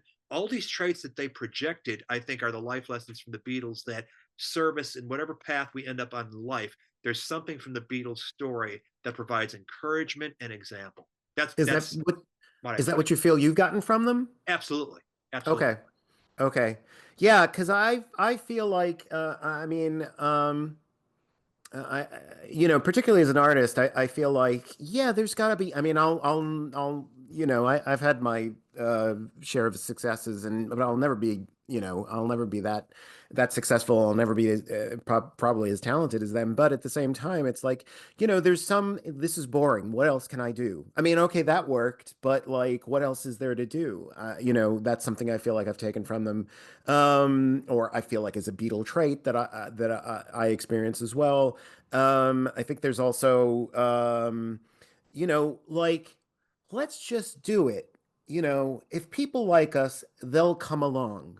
You know, I've for some reason, I can go back decades in my work, because I'm old, feeling like, no, no, no, it's fine. They'll get it. And if they're confused at first, you know, they'll like other parts of this and it'll bring them along. It's all cool. I mean, it was kind of an instinctive thing with me. Mhm. And just because, like them, I'm easily bored. I don't think I necessarily learned that from them, but yeah, and the yeah, it's and the again, listening to all the Beatle podcasts that I do, and you probably get this as well. It's like, how could they have broken up? And it's like the question is like, how did they stay together for so long? I mean, that just makes no sense. Like, why would they be that successful and remain friends for like, the 15 years or whatever they were best buds or what, I mean, Yeah. it seems unlikely. I mean, I was just thinking like, the Stones stayed together for as long as they did, and as long as they are, I guess, is because you know, two of the leads are still alive. One of them doesn't really care; he just wants to play music. The other one really just always wants to be successful. And the rest of them were along for the ride because they had a job. That's really not what the Beatles were, and that's pretty much outside, I guess, the Who in a sense. The Stones are the only last men standing of that generation. Yeah, right. I mean, there's threats of Ray and Dave getting together and doing something as the Kinks at this point, but who knows? But yeah, to your point, I think that even if we arrived at the same conclusion to be flexible, do whatever it is you are impelled to do, and the right people will find you. It'll get an audience. I think that even if you arrived at that conclusion independently of the Beatles rather than took it from the Beatles, like, oh, it worked for the Beatles, maybe I could do this too. Maybe they provided proof of concept and they Right. validated it. Yeah. So there's that aspect of it as well. Yeah. Yeah. Yeah. Yeah. That sounds right. Let's talk podcast. Okay. Um, I don't call this a podcast because I know how to have a conversation. I've said this to you before. So I call these conversations. But tell me like what a day in your life looks like as a podcaster. Like, are you do you get up, you have a coffee, you go to the desk, write ideas down, the next show's gonna be this. Now I have to edit this. Like what does it look like, Robert? I like to tell people when you're a hammer, everything looks like a nail. Okay. So it's like there can be things popping up in the news that, oh, I have to cover this. This is something that will be of interest to people that I should get a good guest who knows what's what to talk about, or B, put together some sort of case. What are the wheels turning in my head about? Like, for example, when Now and Then came out, the last new Beatles song in 2023, I knew about it for months, but not until like the last couple weeks before it came out did I have any interest in doing anything about it on the show, because I was thinking, well, we all know it's coming. That more hardcore among us have heard the Lennon demo. I knew Peter Jackson was involved and they used this technology, blah, blah, blah. So to me, it wasn't something I felt a great stop the presses moment for. But then as it got closer and I saw among my Beatle people the people that listen to the show and people I talk to regularly, it's like they're all getting excited about it. It's like, okay, well, what can I do that would be interesting to sort of cover the subject rather than I never ever wanted to be one of these podcasts that's out there. It's like, weren't the Beatles great? Or today we're going to talk about this album, and it's like you're giving equal weight to everything. And to me, it's not interesting. If it's not Right. interesting to me to listen to, I sure as hell don't want to produce it. But the challenge of doing a show on a single recording and all the implications of that, I thought, well, probably the best way to do it is get multiple perspectives, get first gen fans, people that I have within reach that knew the Beatles, um, musicians influenced by them, whoever I got, I could reach out to that made sense.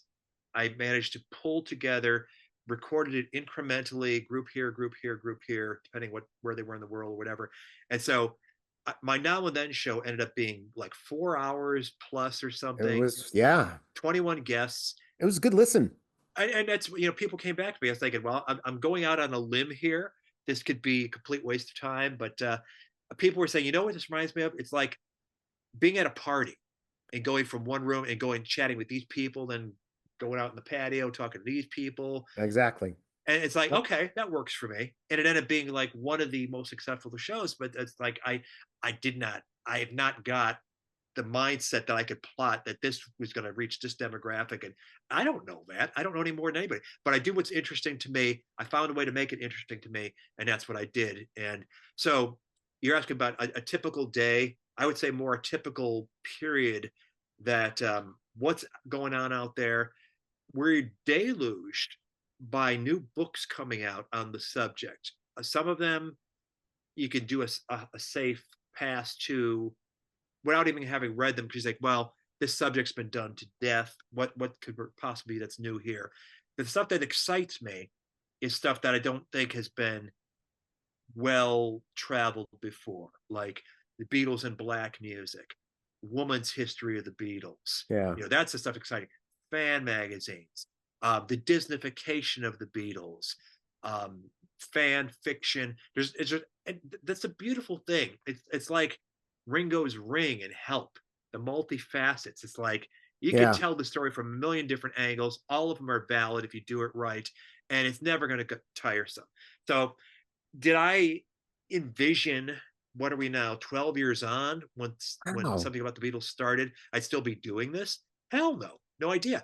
But I keep doing it because A, it's successful, and B, I am not running out of ideas anytime soon. The show that today I did this interview a few weeks ago, and today was the day I was finishing off the cut because I do a pre-cut that is automated, gets the ums and pauses and stuff out of it, and then Yeah, I I was do gonna the ask you how you get because it doesn't sound like you go or right, right, right. Yeah, like I do yeah. perpetually. We all That's do. what you do. You Yeah. do? Yeah. Oh sure. Yeah. Oh, But okay. The man. but the Okay. finished product, it's like I want to make it like Terry Gross fresh air perfect as much as I can. I So mean, yeah, I would say, yeah, it's pretty. Yeah, you're there. thank you. Absolutely. But Yeah. it's a lot of hours, and it's like line by line, uh, not just removing the stutters, but sort of compressing if there's a shorter way to say something. And I'm not trying to like AI this. I want it to be Yeah. human, No. but No. No. Yeah. my point is a lot of my discussions, I've never set a format like, okay, all shows are going to be 1 hour. I could not possibly adhere to that. The conversations are going to go as long as the conversations need to go. Right. Either I've exhausted my list of questions or things suggested by answers I get, or I think we've covered the subject, whatever facet we're going for. So the show I was cutting today was a nearly 2 hour conversation with a guy named Ron Griffiths, who was in the precursor to Badfinger called Oh the yeah. Ivies. Yeah. Yeah. Yeah. The last man standing. I'd been wanting to get him for a long time, but suddenly he fell within my reach. He just turned 79, but he's still a canny witness. He's still a guy that can articulate the history well. It's unfair when I think about if somebody asked me, well, 5 years ago, what were you doing? I'd have no idea. We're asking these guys to relate something they did 60 years ago. Right. But Yeah. mostly it is so vivid because it's something important. Paul Yeah. McCartney showing up at your house with a demo of a song he's giving you to record. You Right. don't tend to let that slip your mind. Right. So things like that, I was able to pull out of him and then some. And so you want to know about the process. I don't always do this, but where it's possible, I may try to take in an interview with my guests that they've done elsewhere, either on another podcast or in print, to see, well, I know in my head what I want to talk about with them, but if it's already been covered to death, either I don't need to talk to them because they've already answered them a million times, which was one of the reasons why I never had Joey Mullen on the show from Badfinger. Him and I have been friends since the 80s. Yeah. I I have heard you say that. Yeah. Yeah. Yeah, we always talked about it, but we never did it. And part of it was because at the end of the day, it's like every conversation I've ever seen with him, it's like it's the same anecdotes over and over again. So Okay. he's got them down cold. And there's surely something I can ask him about that's fresh. And I always had it in the back of my mind, like your musical influences, what records were you buying in Liverpool, things like that. So I would have had that conversation with them. But on the other hand, I try to avoid like there's other people I'm not going to name by name that show up all over the place. I don't feel I need to talk to. That their Uh-huh. stories are out there. But Gotcha. I can count on one hand the number of times I've seen Ron Griffiths interviewed. So I listened to the other shows. I saw, well, Jesus, why aren't they asking about this or asking about this? So it's like I had my agenda. Wonderful guy, gracious, just a dream guest, Cool. personable. Yeah. So I wanted to do right by this man by having the show tip top. And it so happens that being the kind of guy I am, that in the 70s I collected vinyl bootlegs, in the 80s and 90s CDs and downloads, that you amass a mountain of audio, whether it's studio outtakes or interviews or demos, whatever it is, whatever I think I can get away with throwing into the show that's not going to get me blocked on YouTube or on Spotify or whatever, I will craftily cut into the show because my mind thinks like that. Even if I'm having a conversation with somebody, we're talking about George, and well, George didn't understand why something was being done, and I'll immediately think, in a hard day's night, he goes, "I'm afraid I don't understand," and I'll drop that sound bite in because my mind retains this stuff for whatever reason. So that's the producer part of me cutting a show. It's like, what can I do to keep this interesting and not just dry, nothing but unleavened talk? If I can put a little fairy dust on it, I will, just to keep people listening and make people laugh. Like a couple years ago, I was interviewing some woman guest, and they talked about what was it they brought up? There was something. Oh God, I'm past. I didn't take my magic pills today, but um, something that there was an appropriate sound bite. Oh,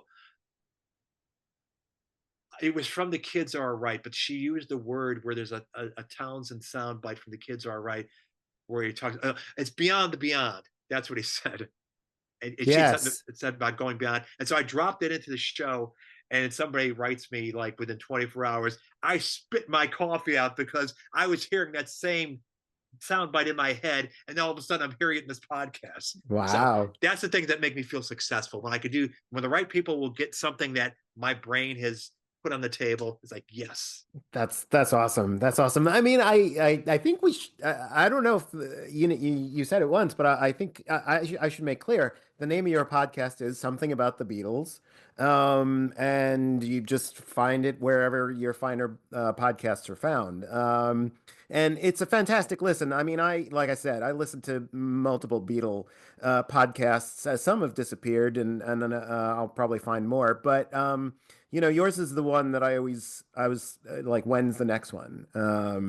So Very soon, Stephen. anybody interested in the Beatles or just want to listen to a good party, I guess, for 4 hours or something like that, I would highly recommend. I should also point out, that Robert has, I'm gonna do like the Merv Griffin thing here. I'm gonna show this book.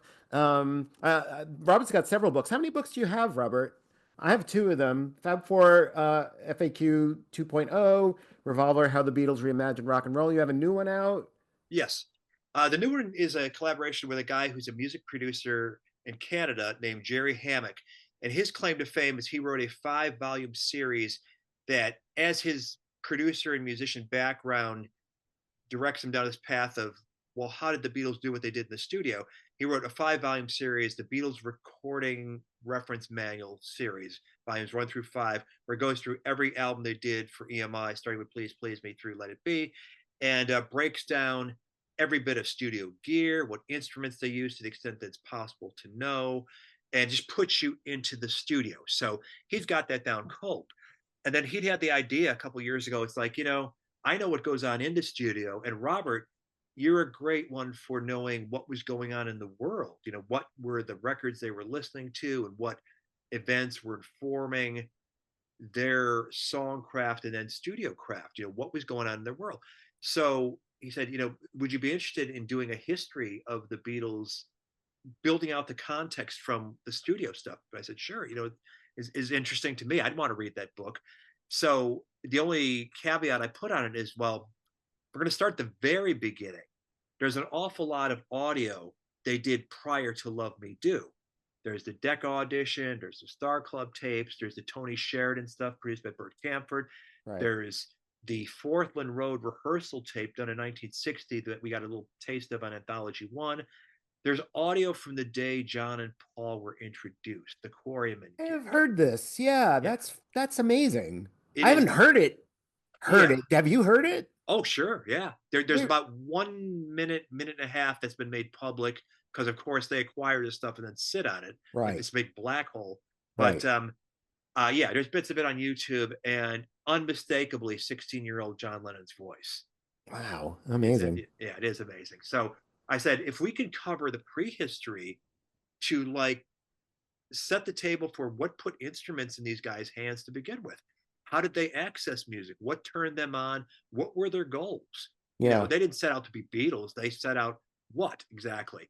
we take it for granted that because they became such really high level performers that projected charisma and fun, that got thousands upon millions of girls screaming at whatever remove from the stage they were sitting just to be in this breathing the same air as the Beatles. What was motivating them? And Right. one of the things that, when you start doing the research, exploring, you don't have a thesis necessarily at the onset, but one may develop when you start connecting the data, collecting the data, and connecting the dots. And one of the things that I concluded that's in the book is that they were first and foremost fans of records. Right. And the evidence of this is a few things. One, when given the chance to see one of their favorite recording artists live, as often as not, they would take a pass. And their Right. exact words were something like, well, it could never be as good as the record. Number two, unlike, say, a Bob Dylan or a Grateful Dead or somebody that tours relentlessly, the Beatles would go on stage, they would reproduce the record. Yeah. They would not reinvent it, they would not rethink it. It's like what they captured in the studio, that's your performance. Paul That's our still does goal. that to this day. Paul's Well, still right. trying to sound like the records. Down to his stage pattern, which is equally scripted. Yeah, yeah, yes. Right. Yeah. Yeah, But but that's their mindset. And that's so that tells you where their heart lies. Their heart lies is in recording, being recording artists. Even during the years when they were still touring, they were at heart recording artists, which right, is why they sort of saw themselves by 66. It's like they're wearing two hats. They were essentially their own tribute act. When they right, go out there, Revolver has just dropped, right. and yet they're still doing I Feel Fine or I Want to Be Your Man Dizzy because, Missile, okay, yeah. we have to satisfy this audience, but we're doing what we want to do in the studio. It's two different things. Right. Right, right, right. Yeah. Um uh um I just had a brain fart. Well, Does that anyway, stand out Ribbons to of you? Rust, it's the origin story, and projected series takes us up to the first two hit records, which were Love Me Do and Please Please Me, and the path that got them there, and the sort of thesis being these guys, even before they knew it, wanted to be recording artists. They didn't want to be, I mean, and becoming entertainers, as we alluded to, was just part of the showbiz path. It was not a Right, goal unto itself, and right. neither was becoming great performers. It was a means to an end. Right, right. Yeah, and I think about this stuff because I think about the Beatles all day long. But these are things I've been wanting to ask you, and you said that some of this is covered in the book because I always think like, as Beatle fans, we always want to say, oh, the Beatles did this first. John always liked to say that the Beatles Oh, did this yes. first. We got there first. We were the ones who did it first. And it's like, is it really like did the Birds do an acid rock song before Revolver? Like these are things I kind of need to know, but I never Uh-huh. actually Google it. Uh, Right. And I'm you'll get, lazy. as many opinions as there are people out there willing to issue them. I remember growing up as a kid, once my paradigm widened beyond top 40 radio, then I get into the Beatles, and then there's the path that the Beatles leads me down to Stones, Kings, Who, Yardbirds, whoever, all the British invasion bands that I got into just as deeply. But I remember it being touted like there would be these Memorial Day 500s on the radio stations. What's the first rock and roll record? Well, of course, it's Rock Around the Clock by Bill Haley and the Comets. No, it's not. Not really. But then what is it? Is it Rocket 88 by, Ike Turner and what the guy's name who played the sax? Can't remember his name right now. But, or is it something Louis Jordan did in the late 40s? It's Right. Saturday Night Yeah. Fish Fry. You know, Yeah. is it Rock and Rhythm, Duke Ellington in 1933? It's like, who cares? It doesn't really matter because there's not like, I'm going to invent a new genre with this recording I'm doing in the studio today. It doesn't work that way. Art evolves and it overlaps and all that sort of thing. So it doesn't matter. But as far as, your point about the Beatles and Lennon particularly wanting to lay claim to firsts, any strongly expressed opinion says more about the person saying it than it does about what they're saying. And I think John absolutely, it was his band. He started it. He took great ownership in it till he didn't. And Right. then after, what have I done? Try to reclaim some of that more when Yoko wasn't around than when she was there. But he absolutely was a great fan of the Beatles. Whereas in real time, it was Paul that was the biggest Beatle fan, even while he's insisting on telling the others what to do. Right. Right. And he did it beautifully, I I think. Robert, your camera tilted way up, Oh, so we're only sorry. getting half your face there. Okay. Oh, there you go. Wait, All right. There we go. there you go. All right. So I do have some Merv Griffin questions for you. All right. Wait, your camera slipped. I There see you that. Yeah. go. These are just like you know, uh, little salt and pepper for the Mhm. conversation, I guess. Lightning round. Yeah. So we all know that the Beatles have, fictitious characters to a degree that are basically kind of based on truth. Based on that, which Beatle do you think you're most like? When I think about this question, and I Have have you been been asked this asked, before? I've been, well, usually people are more direct, which is who's your favorite Beatle. Oh, no, yeah, right. Yeah, But that's why this I'm not this is asking it definitely a that more way. nuanced way of saying it. Yes, Uh, because we've talked about this. I mean, when we right. met, we talked like, yeah, that's the thing that always comes up. And you, again, being egalitarian, you're like, I don't have a favorite. They're the Beatles. Like, Well, exactly right. And that's just it. I think that I've speculated that there are stages of life that people go through that find one Beatle more suitable than another. right, Like when you're a kid, it's Ringo. Of course it is. right, When you're a rebellious teenager, it's John. Of course it is. He's the coolest right. guy on the planet. Yeah, When you get married, start having kids, it's Paul. Of course it right, is. When you've done most of your living and you're starting to think about what's the meaning of life and all that, it's obviously George. right. So there's that aspect, but I do think that I can identify with different features of different Beatles in different situations. And it's Okay, interesting that even they sort of recognize their own differences. That when I think about, there's George quotes around why he took on the massive undertaking of this benefit for the refugees of Bangladesh. He said, I was inspired by John, who anytime he did something, he'd go big or don't do it right, at all. So yeah, it's like I could see them looking at each other. John saying something, whenever I feel my head start to swell, I just look at Ringo and realize perfectly well we're not Supermen. So ha ha ha. that those four distinctive personalities that so tightly bound together as the four-headed monster, I think that is a huge aspect of why they were successful as long as they were. And with Brian too, I would add to the mix. And it's like once Brian was absent, that's when the wheels fell off the cart. Right. But Yeah, up until then, so yeah, that's to the extent that I look at them for life lessons. I see absolutely different components of their personas that influence me, but not right. anyone. Gotcha. Yeah. I mean, I am one of those people. I do have a favorite. It has changed over the years. Mhm. But as someone that grew up on Ram, it was like Paul was always going to be, um, the Beatle for me. But as I said to you also, it's like, but you can be a McCartney fan, but at the same time, like if you're a fan of the Beatles, it's because there were four dudes there. It's like, I mean, I've enjoyed Paul's post Beatle career. I mean, most of them, all of them, I've enjoyed some or more things than not. Um, but it's not the Beatles. I mean, Do we think there's anybody who is a fan of a solo Beatle, like a John fan, George fan, Paul fan, Ringo fan, that's not a fan of the Beatles? I don't know, but years ago, she's an executive. She was responsible for Cartoon Network, essentially. And I don't know how, I must have asked the same taboo question, like music do you listen to or something like that. And she shocked me because she said, well, I really love George Harrison's music.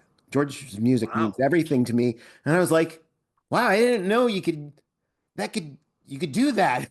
I don't know anybody would say like George Harrison is everything to me. It's like, well, that's cool. But I guess I don't know why it surprised me. I mean, everybody's entitled to like have their favorite Beatle. I just never thought like, wow, I mean, George's music is everything to me. And That's you kind of cool. probably, in that context, were especially surprised of a high-powered executive in that corporate world. It's one thing to see some sandals wearing beaded hippie out in the street who's loved love of George is there. But Right. yeah, but Well, if keep that keep in person had said, mind yeah, this it's the animation industry. So okay, so it's not IBM or Apple no, computers. no. I mean, maybe some IBM executive has the Maybe George is the their ones favorite that Beatle too, practice TM. but yeah, I mean that's that. But to get back to the truth of the matter is, it's like yeah, they're perfect because there's four of them, and that's the amazing thing is that they somehow create this new thing by being four individuals, and they're all kind of sort of alike in a weird way anyway. Um, Alike but complementary. yes, completely. Yeah, Yeah, and that's it. I mean, when you think about it, like think of all these other bands that we revere. Who else has it? I mean, the Monkees had a sort of contrived aspect, Peter being the least, as he was depicted, what he really was. right, But who? I mean, the Beach Boys, they've got certain personas, but it's not quite the same thing. I mean, what's right. an Al Jardine persona? I don't really know. Right. Yeah, I'd be hard pressed to tell you. I could tell you what Mike Love persona is, Oh, but sure, we're absolutely, trying to keep this on a positive level. right. So we're trying to keep upbeat. Mhm. Um, so yeah, So it's fairly unique yes, and certainly massive. massive. It's amazing. Um, Is there a Beatles song that you used to dislike that you now really like? I actually asked this about like comic book artists, but for you, I'll ask. Let's stick to the Beatles. Is Mhm. there a song that you used to dislike but you really like? That's a really good question. I can count probably on one hand the number of songs I actively dislike. Okay, I'll give you an example. Um, When I Get Home is a song I always like to make fun of for a couple of reasons. One, sonically, I think it doesn't quite come off that whoa sort of hook. It Okay, just it just sounds weird it's got and cowbell on it too. well, I love cowbell. Oh, God knows okay, that's a good thing. okay, But it just is unwieldy and not thought through and not is it's like did they just have one day to do this song and they couldn't polish it up? And then there's the lyrics that I like to make fun of. I'm gonna love you till the cows come home. It just is. I understand it's an he's the literary expression. Beatle. Yes, it just seems so ungainly and homely a visual or a figure of speech to put into a song Okay. like he couldn't find his thesaurus that day or something. And just the first thing that scanned well was what ended up making the final cut. You But know, I've grown to appreciate it because I got so much stick about it from people. It's not that doesn't tend to influence me, but I was like thinking to myself, I bet there's a fun way to perform this song. Just kind of make it all punky and angsty, and it probably will work okay. And then when I actually physically tried it and did it, it's like, this isn't bad. I can okay. have fun doing this. And so, Well, there you yes, go. so it's stock rose with me. Okay, okay. Well, then there's hope for Mr. Moonlight, I guess. Do you not like that one? No, yeah, I try to rack my brain. You know what? That's just the most obvious one because it's one that always comes up. It's an Hmm. easy punching bag. But when I think about it, it's like, I was saying before, I was listening to Rubber Soul yesterday, and the word, I never liked that song. Really? Yeah, I know. I mean, because it's like a first draft of All You Need Is Love, which is perfection. Uh huh. And then, but to get there, he had to like, let me figure this out. Something about love. It's a word. Use that. That's good. Like, I just don't like that song.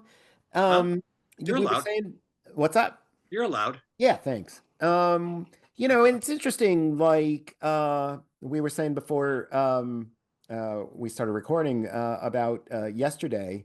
Hmm. And that is like the atomic explosion, at least for Paul, in a lot of ways. But then, I was listening to, I mean, he has a couple of good tracks, really great tracks on Rubber Soul.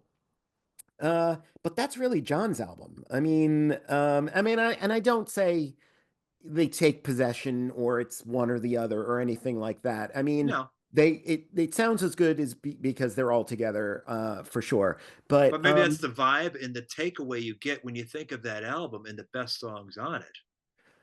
yeah, I mean, the songs are just like astonishing, and then Paul's got like a couple, and some are just moaning about seemingly Jane Asher, you Right. know. Um, so yeah, there's a lot that I don't like on Your Mother Should Know. That I used to love that when I was a kid, and now it just grates on me. And Huh. it's not because I don't like Granny. I love Granny shit. You play me Yeah. any Granny shit, and I'll Uh-huh. listen to it. But something about it just feels, yeah, kind of The off. only one I could ever warm to fully was Fool on the Hill. You can't warm to that. It's okay, but I can't love it the same way I love other things. I'm not sure why. Yeah, I'm in the same boat. I used to love that. These are things that I loved as a kid. Mm. Those were some of my favorite tracks. It's amazing. I mean, Paul had an incredible 67 up until I guess Magical Mystery Tour killed it or something. Because yeah, I don't like that album. I'm with the Brits. I don't consider that an album in a weird way. Um, I'm just being snotty, but yeah, I don't like those. Yeah, I don't like Fool on the Hill either. Huh. I Yeah. guess and there's something about it in the film that I'll defend Paul all day long, but it's a little weird. You leave your friends like, you know, while they're sleeping. Hey, let's go off to France to film me. How about that? Yeah. Like, I'm gonna frolic on a mountain, like, and hold an apple in front of the camera. It's like, that's a little self-involved, don't you think, Paul? I don't know. Um, Because he could. just because he could, and he's welcome to it. He's Paul McCartney. Yeah. And finally, because I do have a friend who owns a record shop in Brooklyn. How do you presently listen to music? This is a big thing. If it is me proactively wanting to hear something, I will probably pull it up on YouTube Really? or or surf on Sirius if I'm in the car. Yeah. But back before that, I haven't had time to do it in forever. I would, you know, back in the late 70s, early 80s, it was I would make cassette mixtapes of whatever.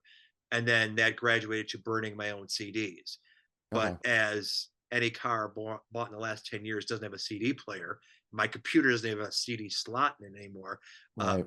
it's kind of a non-starter, so you have to look Yeah. elsewhere. I'm not a downloader. I'm not a Spotify or any of those things. I've got one app that's I don't know what it's called, but it's the kind of thing that you curate. You could pay extra if you want specific songs, but I like leaving things to random chance. It's Huh. called Live One that I use, Oh, and okay. I program the artists in, and you can create genres of certain things, and that's how I listen. But that's not too Beatles specific. Were you asking Beatles specific or just No, any I'm just music? curious, like, Oh, because I tend to feel like I'm not, but I know a lot of fellas at our age group are like, well, vinyl is the way to listen. And I was just interested if like you listen to, yeah, Spotify, or you listen to your vinyl, or do you still have your vinyl? I okay. I had at peak capacity between 4 and 5 thousand albums. And one Holy day, shit. yeah, I had most of those stored at my mother's house. Okay, this actually And sounds like my friend Robbie with the record store in Brooklyn. Go oh, ahead. okay. In a Right. fit of peak, I was like, you know what, we have to empty out her stuff, and I'm not. It's not fun anymore, lagging, or lugging all this vinyl around. It's heavy, and it's just going to be sitting somewhere in boxes or whatever. Why don't I just get rid of it? And my regret is that I was too impetuous, and I should have gone through it better. Uh, Because once I sold off the bulk of it and kept like the artist that I wanted most of all, it's like, God damn it, I owned that. It was cherry mint condition because I tended to buy things, play them once to record them, and then kept them in bags, like virtually cherry mint condition on the wow. shelf. and Oh I shit. just dumped them all like a fool. But anyway, so I currently don't have a turntable set up in the house. The last one I had, I gave to my son, who loved it. You know, he just thought it was the greatest thing. It's novel to him because Yeah. he grew up in the download era. Right. But anyway, and he collects vinyl now. I have a fraction of the vinyl that I once did, and one day I expect to return to it, but today is not that day. So if I want to hear, if I'm jonesing for something, I'll go to YouTube. I know it's Okay. pathetic, but it's also because I don't have a proper stereo with speakers set up right now. So if I'm listening through buds or through a computer, Bluetoothing it through my remote speaker anyway, YouTube will suffice. Right, right. Because I have a friend, he only has hearing in one ear, but he's a real audiophile, you know? I mean, and just with his one ear, he can actually and he knows classical music really, really well. He can take it apart, and it's amazing. Are you an audiophile? Because I'll listen to trash. You know, Mhm. I can't tell the difference between like vinyl and the CD and then the tape, and then it's all. I mean, it's fascinating to me because you have guests all the time talking about brick walling things, and I'm like, I didn't know that was a thing. Like, oh Yeah. man, is this brick wall? I don't know, I'm pretty much with you. I recognize that vinyl has a warmth to it, but since I was buying vinyl regularly, I know things have upgraded and 180 gram. I don't even know what the hell that means. I just hope it's better than recycled crappy vinyl that sounded crackly the first time you cracked it out of the jacket. Right, Someday I will return to vinyl, but honestly, I think I prefer CDs because I could program them. I yeah, can burn my own, and I will return to that someday. But I like having a certain amount of control. There's certain things, even if it's an album I want to listen to all the way through, like Quadrophenia or something like that. Give me the CD. However, the Who is an exception because we had a little side conversation on this with other people about how the remasters they messed with and deleted elements, and um, what? it's not the vinyl experience you got back in the day for Holy a lot of shit. their stuff. Yeah. Okay. Now there's a new Who Are You set that just came out that somebody told me, Yeah, I oh, heard about they this. they they restored some of the egregious shit they committed in the first remasters back in the 90s. So I'm happy to hear that. Okay. All right. Thank you, The Pete. fans have spoken. Pete and Roger. Yeah. Well, I should let you go. We've been talking for a while, but I really appreciate this. Where can let's say the name of the podcast again. It's called something about the Beatles. It's a perfect Um, name if you can't remember the name of it. What's that podcast? Something about the Beatles. it's It just something. flows off your tongue. But I mostly recommend people listen to it on Apple, or you can get it. There's something about the Beatles.com is a site which gives you all the guests and information like that. I would also recommend to anybody listening to this or watching this show on YouTube, you can get on the SATB newsletter, which is SATB2010 at Gmail.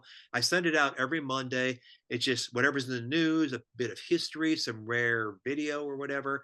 And it's not spamming, it's not selling people anything. It's just I hate social media, so it's Right. my way of communicating with the fans who care, and that's the way I prefer to do it. And people Right. like it. So I mean, yeah, I'll put a plug in for that because like I don't know where you get your energy, Robert, honestly, because like it's like yeah, I could see like yeah, it's a little sound blast and a little paragraph or something like that. No, you get a full meal when Robert sends you the newsletter. It's like, who's dead, who's alive, what's coming out, how this influenced this. It's like it's extraordinary. I mean, and like I can barely get out a social media blast every day.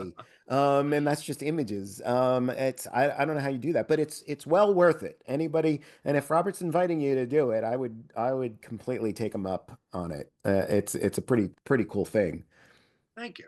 Appreciate that. Absolutely. Well, I mean, I could talk about the Beatles for like all day long, but this has been fantastic. I really appreciate it, Robert. So much fun. Thank you. I'm greatly honored to be among the company of creators that you've brought to your conversations on YouTube. I mean, seriously, I don't take it for granted to even get asked that my blather is worth people listening to. Seriously, I think as a creative person, you treasure the geeks in your life because you know you can go down those rabbit holes and everybody's happy. And if other people want to listen to these conversations, all the better. Absolutely. Hopefully this was a party for somebody else. Yes.